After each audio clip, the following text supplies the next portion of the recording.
Alhamdulillah kabar aku baik. Gimana kabar kamu? Aku juga baik. Di sini kita mau ngapain ya? Kira-kira?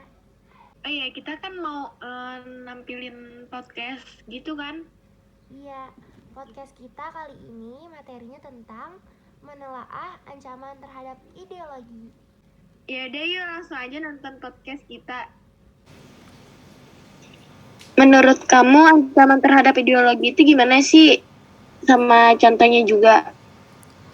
Ancaman terhadap integrasi nasional atau ideologi mencakup berbagai dimensi kehidupan berbangsa dan bernegara, Negara Kesatuan Republik Indonesia atau NKRI. Dan salah satu contohnya menurut aku adalah ancaman terhadap integrasi di bidang ideologi. Seterusnya menurut kamu ancaman integrasi nasional tuh dalam dimensi ideologi apa sih? Selain ancaman integrasi nasional dimensi, ideologi juga terdapat ancaman di bidang politik, seperti ekonomi, sosial budaya, pertahanan, dan keamanan. Tahu gak sih apa aja contoh ancaman terhadap integrasi ideologi? Aku jelasin ya. Dikutip dari situs resmi Kementerian Pendidikan dan Kebudayaan Republik Indonesia, beberapa contoh ancaman terhadap integrasi nasional di bidang ideologi adalah komunisme dan liberalisme. Kedua ideologi tersebut dinilai bertentangan dengan ideologi Indonesia, yaitu ideologi Pancasila. Pancasila sebagai ideologi berarti seluruh warga negara Indonesia menjadikan Pancasila sebagai landasan dasar NKRI. Kalian sebelumnya tahu gak apa itu komunisme atau komunis? Menurut Kamus Besar Bahasa Indonesia atau KBBI, komunisme adalah paham atau ideologi dalam bidang politik yang menganut ajaran Karl Marx dan Friedrich Engels yang hendak menghapuskan hak milik perseorangan dan menggantikannya dengan hak milik bersama yang dikontrol oleh negara.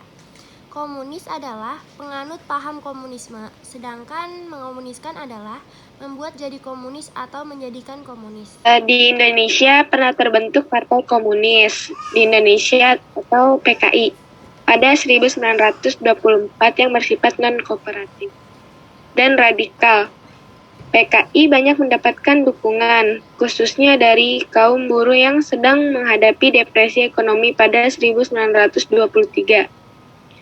Tokoh-tokoh komunis di Indonesia antara lain Sumaun, Darsono, dan Musso. PKI sering melakukan pemberontakan terhadap pemerintah kolonial Hindia Belanda. Setelah kemerdekaan RI atau Republik Indonesia, terjadi pemberontakan oleh PKI pada tanggal 30 September 1965 yang disebut G30 SPKI. Peristiwa ini juga disebut Gestapo atau Gerakan September 30 atau Gestok. G30S atau PKI adalah suatu upaya penggulingan pemerintah yang sah, yang berkuasa di Indonesia. Pada saat itu, tujuan perwira tinggi militer Indonesia beserta beberapa orang yang lain dibunuh. Selanjutnya, ada liberalisme. Dewasa ini kehidupan masyarakat Indonesia cenderung mengarah pada kehidupan liberal yang menekankan pada aspek kebebasan individual. Dalam Ensiklopedia Britannica diterangkan bahwa liberalisme adalah doktrin politik yang menjadikan perlindungan dan peningkatan kebebasan individu sebagai masalah utama politik. Sebenarnya liberalisme yang didukung oleh Amerika Serikat tidak hanya memengaruhi bangsa Indonesia. Dampak liberalisme mencapai hampir semua negara di dunia. Liberalisme adalah salah satu akibat dari era globalisasi. Masuknya globalisasi ke Indonesia ternyata mampu meyakinkan masyarakat bahwa liberalisme dapat membawa manusia ke arah kemajuan dan kemakmuran. Dampaknya, liberalisme yang dibawa oleh globalisasi memengaruhi pikiran masyarakat Indonesia untuk tertarik pada ideologi tersebut. Pada umumnya, pengaruh yang diambil justru bernilai negatif. Misalnya gaya hidup yang diliputi kemewahan, pergaulan bebas, dan lain-lain. Paparan liberalisme tersebut apabila tidak diatasi akan menjadi ancaman bagi kepribadian bangsa Indonesia yang sesungguhnya. Sampai sini, kita akan balik lagi membahas lebih dalam tentang ideologi komunisme yang ada di Indonesia dan di dunia. Istilah komunisme sering dicampur adukan dengan komunis internasional.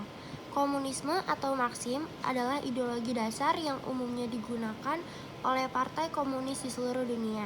Sedangkan komunis internasional merupakan racikan ideologi ini berasal dari pemikiran Lenin sehingga dapat pula disebut Marxisme-Leninisme. Dalam komunisme, perubahan sosial harus dimulai dari pengambil alihan alat-alat produksi melalui peran partai komunis. Logika secara ringkasnya, perubahan sosial dimulai dari buruh atau yang lebih dikenal dengan proletar. Lihat The Holy Family. Tetapi pengorganisasian buruh hanya dapat berhasil dengan melalui perjuangan partai. Partai membutuhkan peran politbiro. Sebagai think tank, dapat diringkas perubahan sosial hanya jika berhasil jika dicetuskan oleh politbiro. Komunisme sebagai anti-kapitalisme menggunakan sistem partai komunis sebagai alat pengambil alihan kekuasaan dan sangat menentang kepemilikan akumulasi modal pada individu. Pada prinsipnya, semua adalah direpresentasikan sebagai milik rakyat. Oleh karena itu, seluruh alat-alat reproduksi harus dikuasai oleh negara guna kemakmuran rakyat secara merata. Komunisme memperkenalkan sistem demokrasi keterwakilan yang dilakukan oleh elit-elit partai komunis. Oleh karena itu, sangat membatasi langsung demokrasi pada rakyat yang bukan merupakan anggota partai komunis. Karenanya, dalam paham komunisme tidak dikenal hak perorangan sebagaimana terdapat pada paham liberalisme. Komunis internasional sebagai teori ideologi mulai diterapkan setelah meletusnya revolusi Bolshevik di Rusia tanggal 7 November 1917.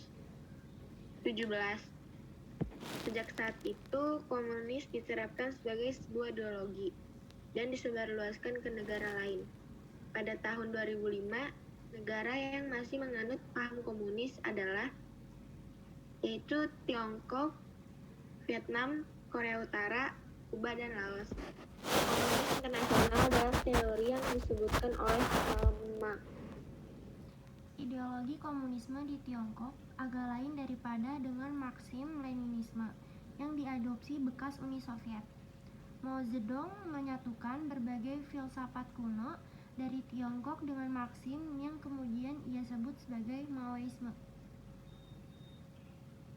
Perbedaan mendasar dari komunis Tiongkok dengan komunis di negara lainnya adalah bahwa komunis di Tiongkok lebih mementingkan peran petani daripada buruh.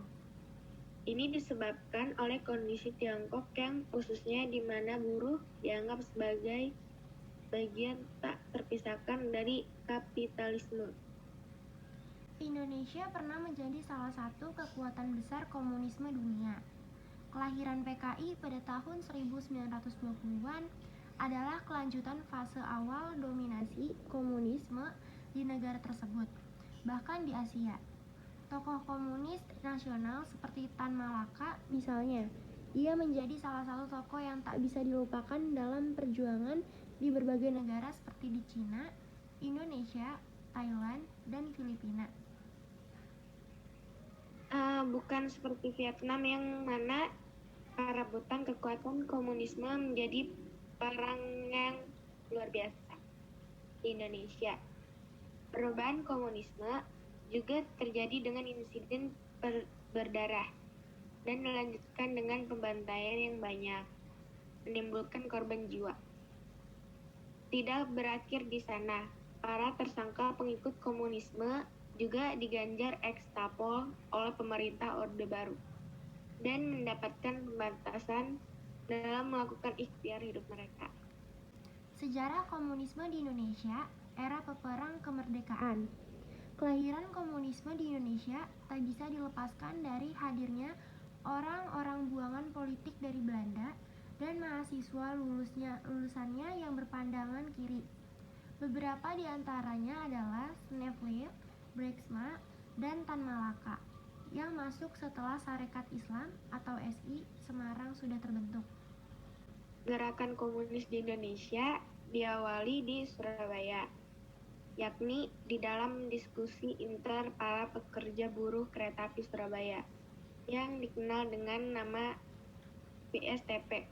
Awalnya VSTP hanya berisikan anggota orang Eropa dan Indo-Eropa saja.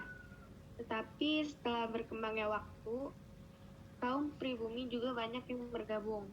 Salah satunya anggota yang menjadi besar adalah Samoen, kemudian menjadi ketua SI Semarang.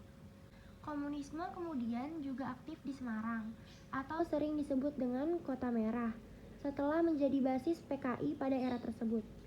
Hadirnya ISDV dan masuknya para pribumi berhaluan kiri ke dalam Sarekat Islam atau SI menjadikan komunis sebagai bagian cabangnya yang nantinya disebut sebagai SI Merah.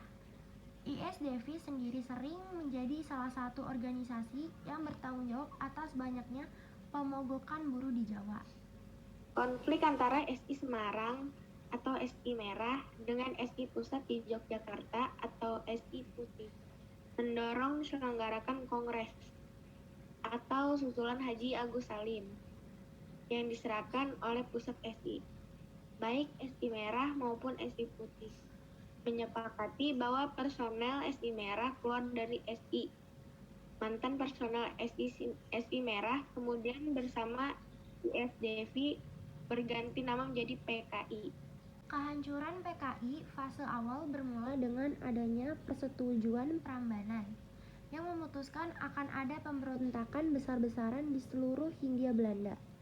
Tan Malaka yang tidak setuju karena komunisme di Indonesia kurang kuat mencoba menghentikan, tetapi para tokoh PKI lainnya tidak menggubris atas usulan tersebut, kecuali mereka yang ada di pihak Tan Malaka.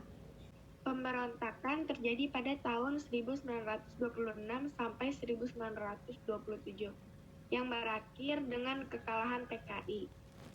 Para tokoh PKI menyalahkan Tan Malaka atas kegagalan tersebut karena telah mencoba menghentikan pemberontakan dan mempengaruhi cabang-cabang PKI. Era Perang Kemerdekaan.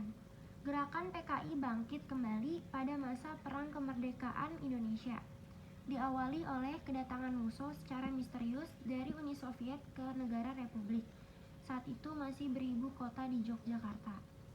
Sama seperti Soekarno dan tokoh pergerakan lain, Musso berpidato dengan lantang di Yogyakarta dengan pandangannya yang murni komunisme. Di Yogyakarta, Musso juga mendidik calon-calon pemimpin PKI seperti D.N. Aidit. Musso dan pendukungnya kemudian menuju ke Madiun. Di sana ia dikabarkan mendirikan negara Indonesia sendiri yang berhaluan komunis. Gerakan ini didukung oleh salah satu Menteri Soekarno, Amir Saifuddin. Divisi Siliwangi akhirnya menuju dan mengakhiri pemberontakan Musso ini. Era pasca Perang Kemerdekaan Republik Indonesia. Pasca Perang Kemerdekaan Republik Indonesia tersebut, PKI menyusun kekuatannya kembali, didukung oleh Soekarno yang ingin menyatukan semua aspek masyarakat Indonesia saat itu, di mana antar ideologi menjadi musuh masing-masing. PKI menjadi salah satu kekuatan baru di dalam politik Indonesia. Ketegangan itu tidak hanya terjadi di tingkat atas saja, melainkan juga di tingkat bawah, di mana tingkat ketegangan banyak terjadi antara tuan dan para buruh tani. Soekarno sendiri yang cenderung ke kiri lebih dekat kepada PKI, terutama setelah Brexit Presiden pada 5 Juli 1959. Politik luar negeri, Indonesia semakin condong ke blok timur atau blok komunis Uni Soviet. Indonesia lebih banyak melakukan kerjasama dengan negara komunis seperti Uni Soviet, Kamboja, Vietnam, RRT, maupun Korea Utara. Di sisi lain, konflik dalam negeri semakin memanas dikarenakan krisis moneter. Selain itu juga terdengar desas-desus bahwa PKI dan militer yang bermusuhan akan melakukan kudeta. Militer mencurigai PKI karena mengusulkan angkatan kelima setelah AURI, ALRI, ADRI, dan kepolisian. Sementara PKI mencurigai TNI hendak melakukan kudeta atas Presiden Soekarno yang sedang sakit, tepat saat ulang tahun TNI. Kecurigaan satu dengan yang lain tersebut kemudian dipecah menjadi sebab insiden yang dikenal sebagai Gerakan 30 September. Tetapi beberapa ilmuwan menduga bahwa ini sebenarnya hanyalah konflik intermiliter waktu itu. Pasca Gerakan 30 September, terjadi pengambing hitaman kepada orang-orang komunis oleh pemerintah Orde Baru. Terjadi pembersihan besar-besaran atas warga dan anggota keluarga yang dituduh komunis meskipun belum tentu kebenarannya. Diperkirakan antara 500.000 sampai 2 juta jiwa meninggal di Jawa dan Bali. Setelah peristiwa Gerakan 30 September, para tertuduh komunis ini yang ditangkap kebanyakan dieksekusi tanpa proses pengadilan. Sementara bagi para tertuduh komunis yang tetap hidup, setelah selesai masa hukuman, baik di Pulau Baru atau di penjara, tetap diawasi dan dibatasi ruang geraknya dengan penanaman ekstapol. Sekian podcast dari kami, kelompok 1. Maaf bila ada salah kata. Terima kasih dan wassalamualaikum warahmatullahi wabarakatuh.